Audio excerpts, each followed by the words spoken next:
పెళ్ళైనా పండగైనా వేడుక ఏదైనా పట్టుచీరల ప్రత్యేక వేదిక వారాహి సిల్క్స్. తాము తీసుకున్న గోతులో తామే పడటము లేకపోతే ఎక్కడికి వెళ్ళినా కానీ తమ పరువు పోగొట్టుకోవటం పాకిస్తాన్ క్రికెట్ జట్టుకే సాధ్యమవుతోంది. పాకిస్తాన్కి ఇప్పుడు బంగ్లాదేశ్ జలకిచ్చింది. సొంత దేశంలో మూడు టీ20 సిరీస్ను 2-1 తేడాతో పాకిస్తాన్పై బంగ్లాదేశ్ గెలుచుకుంది. అయితే దీని గురించి ప్రత్యేకంగా అంతగా మాట్లాడుకోవటానికి కారణం ఏంటంటే, ఎందుకంటే పాకిస్తాన్ ఎప్పుడు ఓడిపోతూనే ఉంటుంది కాబట్టి దీంట్లో బ్రేకింగ్ ఏముందనుకోవచ్చు. ఎందుకంటే బంగ్లాదేశ్ని వరల్డ్ కప్ ఆడకుండా బ్రెయిన్ వాష్ చేసింది పాకిస్తాన్. ఇండియాకి వెళ్ళొద్దని బంగ్లాదేశ్ని వెనక్కు నుంచి ప్రోత్సహించింది. తర్వాత మీరు తప్పుకుంటే మేము కూడా వరల్డ్ కప్ నుంచి తప్పుకుంటామంటూ పాకిస్తాన్ వాళ్ళని నమ్మబలికింది. ఇక బంగ్లాదేశ్ ఎప్పుడైతే నమ్మిందో బంగ్లాదేశ్ని నమ్మించి పాకిస్తాన్ మోసం చేసింది. చివరికి బంగ్లాదేశ్ని వరల్డ్ కప్ ఆడకుండా చేసి పాకిస్తాన్ మాత్రం చక్కగా వచ్చి వరల్డ్ కప్ ఆడేసింది. ఇక ఇప్పుడు బంగ్లాదేశ్ క్రికెట్ జట్టు దీనికి పగ తీర్చుకున్నట్లుగా చూడాలి. ఇప్పుడు సొంత దేశంలో పాకిస్తాన్ను చిత్తు చేసింది బంగ్లాదేశ్ జట్టు. దీన్ని టిట్ ఫర్ టాట్ అంటూ బంగ్లాదేశ్లో ఉన్నటువంటి క్రికెట్ ఫ్యాన్స్ ఈ విజయాన్ని ట్రోలింగ్ చేస్తూ ఉన్నారు. పాకిస్తాన్కి తగిన బుద్ధి జరిగిందంటూ కూడా బంగ్లాదేశ్లో ఉన్నటువంటి ఫ్యాన్స్ ట్రోలింగ్ చేస్తూ ఉన్నారు. దీనికి సంబంధించిన అనాలిసిస్ మా ప్రతినిధి వెంకట్ అడిగి తెలుసుకుందాం. వెంకట్, టిట్ ఫర్ టాట్ అంటూ కూడా ఇప్పుడు బంగ్లాదేశ్ ఫ్యాన్స్ పాకిస్తాన్ని ట్రోల్ చేస్తూ ఉన్నారు. దీంట్లో పాకిస్తాన్ ఏ విధంగా చూడాలి?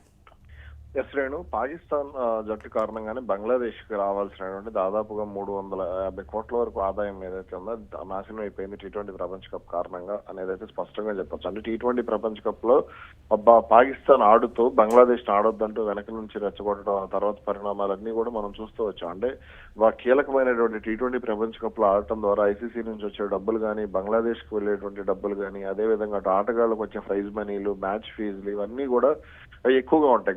అంటే రెగ్యులర్ సిరీస్ల కంటే ఎక్కువగా ఉంటాయి. అవన్నీ కూడా బంగ్లాదేశ్ కోల్పోవడానికి ప్రధాన కారణం పాకిస్తాన్ అనేది చెప్పుకోవచ్చు. అసలే ఆర్థిక ఇబ్బందుల్లో దేశంలో ఉన్నటువంటి పరిస్థితుల కారణంగా నానా ఇబ్బందులు పడుతున్నటువంటి బంగ్లాదేశ్ కు ఈ పాకిస్తాన్ అంటే ప్రోత్సహించినటువంటి విధానం వాళ్ళను నాశనం చేసింది అనే విషయం అయితే మనం స్పష్టంగా చెప్పొచ్చు. ఇక అంటే ఆ తర్వాత నుంచి కూడా పాకిస్తాన్ విషయంలో బంగ్లాదేశ్ బయటపడకపోయినప్పటికీ కూడా వాళ్ళ విధానాల కారణంగా కొంత ఆగ్రహంగానే ఉంది అనే విషయం అయితే పలు సందర్భాల్లో స్పష్టం అవుతూ వచ్చింది.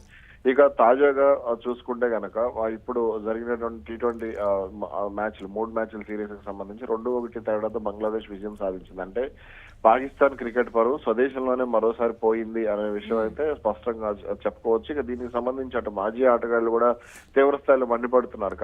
మాజీ పాకిస్తాన్ క్రికెట్ జట్టుకు సంబంధించి ఒక కీపర్ ఎవరైతే ఉన్నారో కమ్రాన్ అక్మల్ కూడా ఇక పాకిస్తాన్ ఐసీసీ ట్రోఫీలను కొనుక్కోవాలి, ఐసీసీ సిరీస్లను కూడా కొనుక్కోవాల్సిందే అంటూ కూడా అతను ఎద్దేవా చేసినటువంటి పరిస్థితి. అంటే పాకిస్తాన్ ఆట తీరు రోజు రోజుకి ఎంత దారుణంగా మారుతుంది, అటు 3 ఫార్మాట్లలో కూడా ఎంత దారుణంగా ఉంది అనే దానికి తాజా సిరీస్ బంగ్లాదేశ్ పాకిస్తాన్ కంటే కూడా బలహీనమైనటువంటి జట్టు. అటువంటిది సల్మాన్ అలీ యాగా నేతృత్వంలోని జట్టు ఓడిపోవడం అనేది నిజంగా బాధాకరంగానే చెప్పుకోవచ్చు. ఇక మొన్న అతను ఏదైతే కెప్టెన్ గా ఉన్నటువంటి సల్మాన్ అలీ యాగా అవుట్ అయిన విధానం కూడా అసలు క్రికెట్ నాలెడ్జ్ వాళ్ళకి లేదు అనడానికి అది ఒక స్పష్టమైన ఉదాహరణగా చెప్పుకోవచ్చు.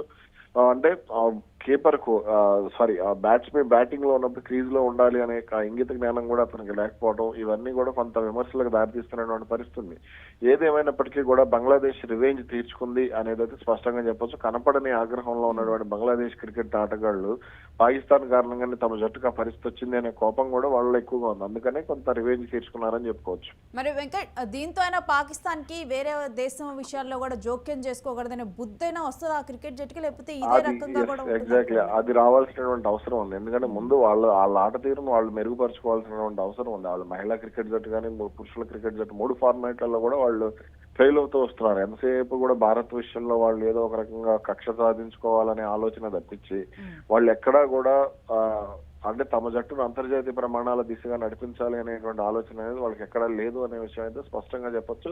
కీలకమైనటువంటి మ్యాచ్ల్లో ఓడిపోవడం సాధారణంగా జరుగుతుంది పాకిస్తాన్ క్రికెట్ జట్టుకి. ఇప్పుడు స్వదేశంలో జరిగే ఒక చిన్న పసికోణం మీద జరుగుతున్నటువంటి మ్యాచ్ల్లో కూడా వాళ్ళు ఓడిపోవడం అనేది బాధాకరంగానే చెప్పుకోవచ్చు. ఇప్పటికే అటు పాకిస్తాన్ క్రికెట్ అభిమానులు కూడా ఆ జట్టు మీద ఆగ్రహంగా ఉన్నారు. భారత్ మీద ఓడిపోవడం పట్ల తీవ్ర అసంతృప్తిగా ఉన్నారు. అలాగే గత 2024 ప్రపంచ కప్ లో కూడా అమెరికా మీద ఓడిపోయిన పరిస్థితి ఉంది వాళ్ళు. అలాగే సూపర్ 8 లో నుంచి వాళ్ళు వెనక్కి వెళ్ళిపోయినటువంటి పరిస్థితి కూడా ఉంది పాకిస్తాన్. కాబట్టి ఇటువంటి పరిణామాలన్నీ కూడా పాకిస్తాన్ క్రికెట్ అభిమానులు కొంత చిరాగ్గానే ఉన్నాయి. ఇప్పుడు బంగ్లాదేశ్ చేతిలో కూడా అంత చిత్తుగా ఓడిపోవడం అనేది నిజంగా చికాకు కలిగించేటువంటి అంశంగా చెప్పుకోవచ్చు. Right Venkat, thanks for your analysis. ఇక బంగ్లాదేశ్ మీద ఇప్పుడే కూడా బంగ్లాదేశ్లో ఉన్నటువంటి ఎవరైతే ఫ్యాన్స్ ఉన్నారో క్రికెట్ ఫ్యాన్స్ వరల్డ్ కప్లో ఏదైతే పాకిస్తాన్ బంగ్లాదేశ్కి చేసిందో దానికి కరెక్ట్గా కూడా బంగ్లాదేశ్ జట్టు పాకిస్తాన్కి సమాధానం చెప్పింది. టిట్ ఫర్ టాట్ అన్న సూక్తిని ప్రూవ్ చేసిందంటూ కూడా ఇప్పుడు బంగ్లాదేశ్లో ఉన్నటువంటి ఫ్యాన్స్ క్రికెట్ ఫ్యాన్స్ అందరూ కూడా ట్రోలింగ్ చేస్తున్నారు పాకిస్తాన్ను. బంగ్లాదేశ్ క్రికెట్ జట్టుకు నష్టం వచ్చేలా చేసింది పాకిస్తానే. మీరు ఆడకపోతే బంగ్లాదేశ్కి సపోర్ట్ ఇచ్చి మీరు ఆడకపోతే మేము డ్రాప్ అవుతామంటూ కూడా ఈ రకంగా కూడా నమ్మబలికింది. చివరికి బంగ్లాదేశ్ డ్రాప్ అయిన తర్వాత పాకిస్తాన్ వెళ్ళిపోయి వరల్డ్ కప్ ఆడుకుందంటూ కూడా చాలా అసంతృప్తి నెలకొని ఉంది. ఇక ఈ సమయంలో పాకిస్తాన్ గడ్డ మీదే పాకిస్తాన్ ప్లేయర్స్ని ఓడించడంతో కూడా తీవ్ర అసంతృప్తితో ఉన్నటువంటి బంగ్లాదేశ్ క్రికెట్ ఫ్యాన్స్ ఇప్పుడు పగ తీర్చుకున్నట్లుగానైతే వాళ్ళందరూ కూడా హ్యాపీ ఫీల్ అవుతున్నారు. తగిన శాస్తి జరిగింది, తగిన బుద్ధి మన జట్టు చెప్పిందంటూ కూడా.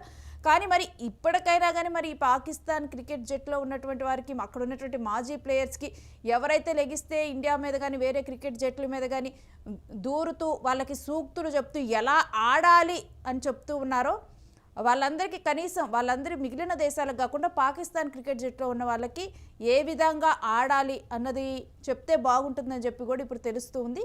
ఇక అక్కడ ఉన్నటువంటి పాకిస్తానీస్ కూడా ఇంకా దీని మీద అయితే తీవ్ర అసంతృప్తి వ్యక్తం చేస్తున్నారు. సొంత గడ్డ మీద కూడా ఓడిపోవటం. ఇక అక్కడ ఉన్నటువంటి మాజీ క్రికెట్ ప్లేయర్స్ కూడా దీని మీద అయితే ఇంకా వాళ్ళు కూడా వాళ్ళ ఓడిపోవటాన్ని కూడా అంగీకరిస్తూ ఉన్నారు. ఈ విధంగా కూడా పాకిస్తాన్ పర్ఫార్మెన్స్ అయితే చాలా ఘోరంగా ఉందంటూ కూడా అక్కడ ఉన్నటువంటి వారందరూ కూడా కామెంట్ చేస్తున్నారు. అయితే బంగ్లాదేశ్ నిజంగానే తగిన శాస్తి చేసిందా పాకిస్తాన్కి? ఇప్పటికైనా పాకిస్తాన్ బుద్ధి మారుతుందంటారా? మీరేమనుకుంటారో కామెంట్ చేయండి.